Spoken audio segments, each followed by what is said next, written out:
Good afternoon, ladies and gentlemen, and everyone in between. Today we will make another attempt at flying Air Canada. If you've seen my last video, you know the struggle.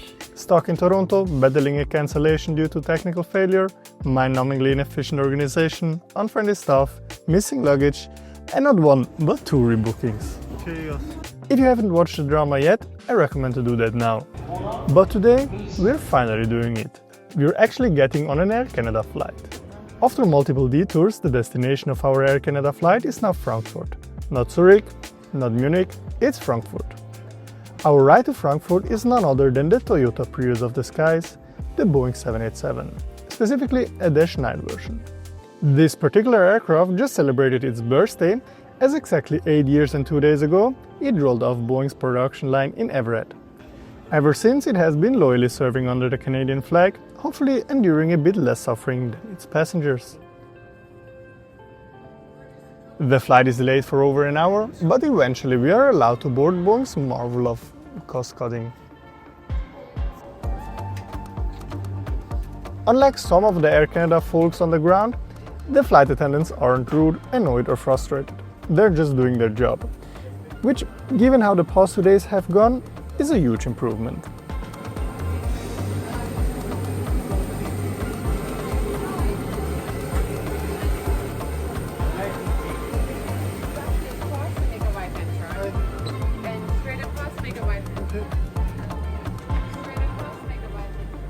Welcome on board. Up front, Air Canada 787 keeps things classy with 30 lie-flat seats in business class. Right behind that, 21 recliners make up the premium economy section. And then of course, there is an exclusive economy class cabin completely separated from the other classes, a true VIP experience. It's equipped with 237 standard seats arranged in a free configuration. Air Canada's economy class even offers premium speed with a flight duration matching that of the premium classes. As a non-sponsored YouTuber and individual entrepreneur, which is really just a fancy way of admitting that I'm unemployed, I can't exactly afford anything that has the word premium in it. So we're right in the middle of the action, row 23. I'm in 23J and Patra is right next to me in 23K. Now, it should be the time we finally leave, but we're just sitting there. Not moving, not texting, nothing. After a while, the captain comes on the PA and announces that there are some technical issues they need to sort out. And at this point, I'm getting serious flashbacks because about 26 hours ago, I was already on my way out of Toronto until a technical issue forced everyone off the plane, kicking off this entire nightmare. Where to go? Small mechanical issue on the aircraft. Maintenance is presently on board. They're just fixing and signing off the fix on the small snag. We do apologize for this further delay. Eventually, they decide that the plane probably won't fall apart in the first 5 minutes, and we push back. Well, ladies and gentlemen, welcome aboard the 787-900 series aircraft. Mesdames et messieurs, la bienvenue cette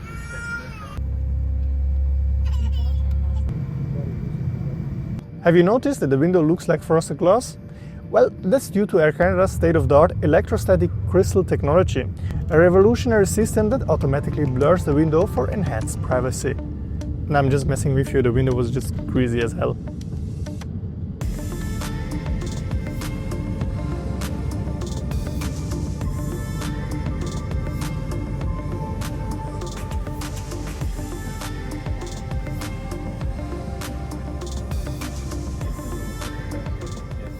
Despite an messy window and the uncomfortable circus act of filming the takeoff from the middle seat, I'm enjoying the view over Toronto.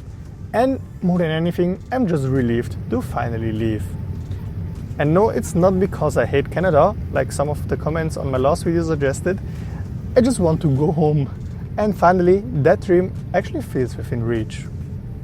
A place that's luckily also within reach is a lavatory, of which there are 5 in the economy class cabin. Now let me tell you, I absolutely detest those so-called loo reviews, so if you want to see more of that nasty stuff, there are plenty of other YouTubers out there that treat the experience of mid-air relief like a Michelin-rated event. For me, I just like a door that locks and, if possible, a turbulence-free experience. So let me just say this much, It's clean, there's soap, there's paper, and the water works, which at 35,000 feet is pretty much all you can ask for. Back at my seat, it's time to get even fatter than I already am. Because unlike on flights within Canada or even to the Gulf of to the Gulf of America, Air Canada actually serves a hot meal for free on flights to Europe. When it comes to dinner on this flight, there's a vegetarian option and a meat option. If you know me, you know I'm a dedicated vegan. I'd never ever touch anything that's not 100% plant-based. And I'm absolutely devastated that there is no vegan option available, since those are only offered if you pre-order. Guess I'll just head back to the lavatory and have a good cry about it. But eventually I realize I'm not non-stop then, no offense, and I take the animal protein and move on. I think it's chicken, but it might be pork, hard to say, but at least it goes down easy and there is no chewing required.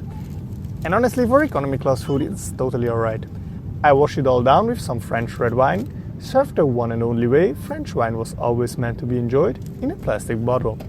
As I enjoy my daily dose of alcohol, I immerse myself in a deeply intellectual film about the socio-cultural impact of music in the northern South America, intertwined with themes of wizardry, family, and generational trauma. A cinematic experience known as Encanto, brought to life by a small underground indie studio from Burbank by the name of Walt Disney Studios. For a truly one-of-a-kind auditory experience, we received these high-end headphones, the kind that elegantly slide out of your ears every few seconds while delivering state-of-the-art tin can audio quality. However, they are without extra cost, which isn't given on Air Canada, and if you want something that actually works, you can buy a better pair on board. But I really enjoy Air Canada's in-flight entertainment system. Unlike with some airlines, navigating it doesn't feel like using an early 2000s GPS. It's fast, user-friendly, and available in 15 languages. You can favorite movies, pause and resume later, watch movies with other passengers, send messages to other screens, and more. So it's no surprise that Air Canada was voted best in-flight entertainment in North America for the second year in a row. I've done my fair share of ranting about Air Canada, but credit where credit is due, this I feel is actually well done. Our flight path takes us over northeastern Canada, across the Atlantic and just south of Greenland before making its way to Europe. The total flight time is about 7 hours and 50 minutes, a full hour shorter than flying to Zurich. That's a nice thing for people like me who enjoy arriving slightly less miserable. Nevertheless, I figure I'll make peace with my seat, get cozy and doze off. At least my seat comes with a built-in seat heating thanks to the human furnace sitting to my left.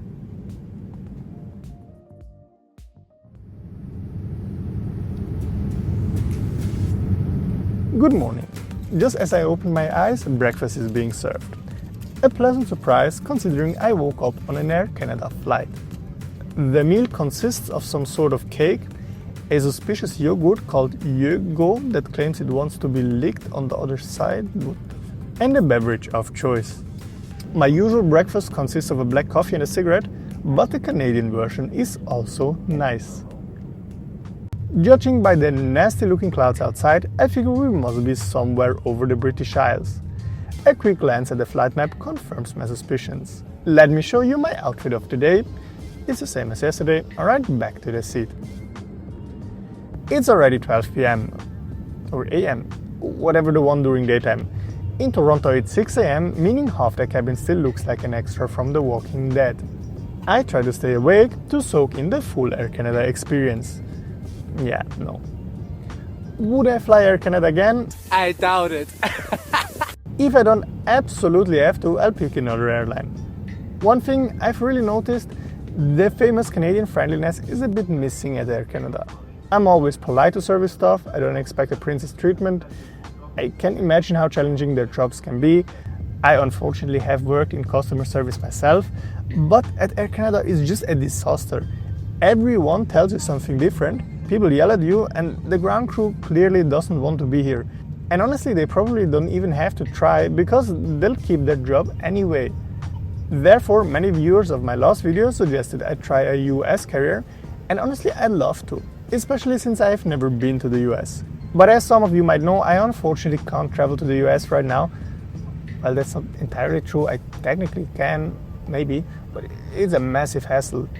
You see, I've been to quite a few dodgy countries that the US would consider the axis of evil, including one called the Islamic Republic of Iran, and because of that I don't qualify for ESTA, meaning I need a full visa with an interview and everything, which due to my travel history can be tricky to get. johnnyG, for example, has the same issue, and his US visa was even cancelled due to his recent trips, and he is now banned from entering the US as far as I know. Also, there's my wife Pochari, she's a Thai citizen, and the Thai passport isn't really that strong. So for her, getting a US visa isn't guaranteed either, so the chance of both of us getting a US visa is even smaller. So yeah, with serious planning, months or even years of waiting, and a ridiculous amount of money, there might be a 50-50 chance, but to be honest, that's a ton of effort just to transit. If you ever want to go to the US for a long trip, maybe we'll give it a shot, but for a layover, it's not really worth it.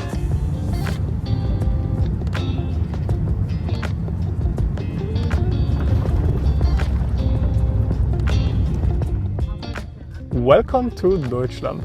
We park at a remote gate, a nightmare for most passengers, but as an F-geek I don't really mind, especially on a wide body, because that almost never happens.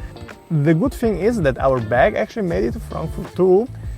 We step outside and I get a rare chance to breathe in some fresh jet fumes before hopping on the bus to the terminal. On the way, there's plenty to see. Frankfurt is Germany's busiest airport, it's Lufthansa's main hub, and it connects to 330 destinations across 5 continents with 77 different airlines. One of them is Turkish Airlines, which I recently flew on their brand new A350. Click here to watch the full review. Thanks for watching and see you next week.